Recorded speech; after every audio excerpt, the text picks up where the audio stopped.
मित्रों नमस्कार। YouTube channel अपना वीडियो पार्क में आपका स्वागत है। आज हम बात करेंगे चंबल की।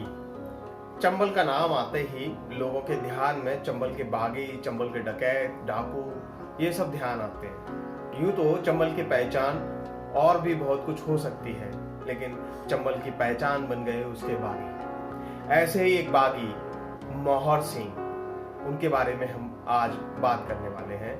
उनके किस्से को जरा हम उलट कर देखते हैं। संत विनोबा भावे ने चंबल के डाकुओं के आत्मसमर्पण की एक कहानी शुरू की, एक प्रयास शुरू किया।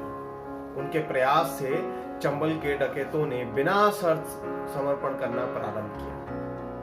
1960 के दशक की बात है। बाद में संत विनोबा भावे संन्यास ले लिए। 1971 के आसपास मोहर सिंह के साथी माधव सिंह ने बाबा विनोबा भावे से संपर्क किया और उनसे आग्रह किया कि उनका आत्मसमर्पण करा दें। तो बाबा ने सुझाव दिया कि आप जयप्रकाश नारायण से जाकर मिलिए, वे इस काम को भली प्रकार करा सकते हैं। माधव सिंह स्वयं जयप्रकाश नारायण से मिले और उनसे इस काम के लिए आग्रह किया। काम महत्वपूर्ण था, बाबा विनोबा भावे द्वारा शुरू किया गया काम था, इसलिए जयप्रकाश नारायण जी ने अपनी सहमति दे दी। हालांकि जेपी ने कहा कि मैं इस महत्वपूर्ण काम के लिए सर्वथा योग्य व्यक्ति नहीं हूं, लेकिन फिर भी ये बाबा का काम है, इसलिए इसको हम करेंगे। 1972 में जयप्रकाश नारायण जी ग्वालियर आते हैं, चंबल पहुंचते हैं और डकैतों से संवाद प्रारंभ करते हैं। 1972 में मोहर सिंह और माधव सिंह का गैंग एक हो गया था और उस समय चंबल का सबसे बड़ा गैंग यही था। मोहर सिंह के गैंग में 500 से अधिक बागी थे, डकैत थे, जिन पर 2 लाख से लेके 1,000 रुपए तक के इनाम थे। स्वयं मोहर सिंह के सिर पे 2 लाख का इनाम था, माधव सिंह के सिर पे 1.5 लाख का इनाम था। बात 1972 की है। मोहर सिंह जितने कुख्यात थे, दुश्मनों के साथ जितने क्रूर थे, उनका एक हृदय उतना ही मानवीय था। उनके साथ सर्वाधिक मुठभेड़ करने वाले पुलिस इंस्पेक्टर ने उन्हें नाम दिया था जेंटलमैन डाकू। मोहर सिंह अपनी पकड़ के साथ भी, पकड़ यानी जिसका किडनैप किया जाता था, चंबल में उसको पकड़ बोलते हैं, तो अपनी पकड़ के साथ भी उतने ही मानवीय रहते थे, उदार रवैया रखते थे। लेकिन जो कोई उनके साथ गद्दारी करता था या पुलिस की मुखबरी करता था, उसके प्रति मोहर सिंह उतने ही क्रूर रहते थे। वह गद्दार के, मुखबिर के कान और नाक काट लिया करते थे। तो ऐसे कुख्यात मोहर सिंह और माधव सिंह की गैंग आत्मसमर्पण करने के लिए जयप्रकाश जी के सामने आत्मसमर्पण करने के लिए तैयार बैठी थी। सामने जेपी बैठे हैं, उनके सर्वोदयी कार्यकर्ता बैठे हैं और घेरा बना करके डकैत बैठे हुए हैं, बागी जिनको हम कहते हैं। कुख्यात जिस पर 85 हत्याओं के आरोप, 500 से अधिक किडनैपिंग के केस जिस डकैत के ऊपर थे, वो मोहर सिंह और माधव सिंह भी वहां बैठे थे।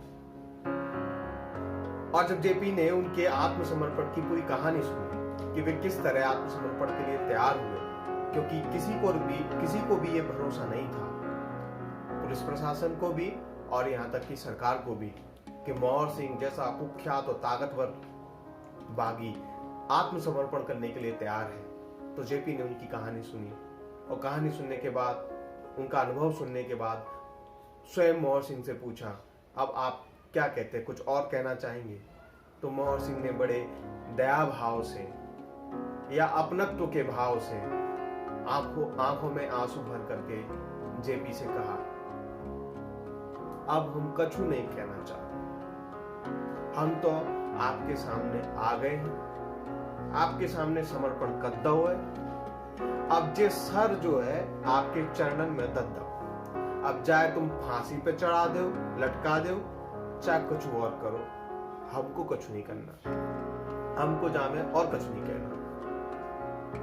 कल्पना कीजिए, 85 हत्याओं के आरोपी और 500 किडनैपिंग के केस वाला मोहर सिंह जेपी से यह कह रहा है कि सरकार आप चाहे कुछ कीजिए, चाहे फांसी पे लटकाइए या कुछ और कीजिए, अब ये सिर्फ आपका है।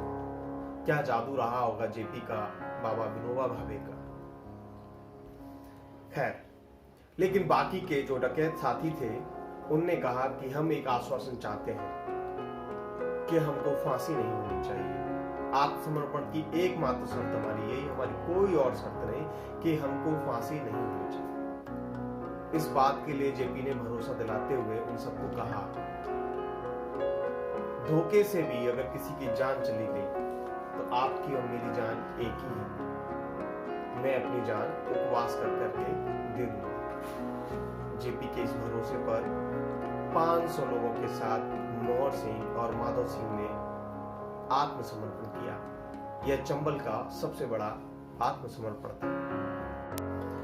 13 साल चंबल के बीहड़ों में राज करने वाला बागी मोहर सिंह जब आत्मसमर्पण करने जा रहा है तो सर्वोदयी कार्यकर्ता बहन उसको तिलक लगाती है माथे पे। तो प्रसन्न होकर के बहन को उपहार स्वरूप मोहर सिंह अपने गले से एक मोटी सोने की चेन उतार करके उसकी थाली में रखता है। कार्यकर्ता बहनों ने उसको मना किया और कहा कि अपनी ये चेन वापस ले लो, बार बार कहा, लेकिन मोहर सिंह नहीं माना। और मोहर सिंह ने क्या कहा? मोहर सिंह ने कहा, अपनी बहन को दी हुई चीज भेंट वापस नहीं ली जाती। भला कौन अपनी बहन को दी हुई चीज वापस लेता है?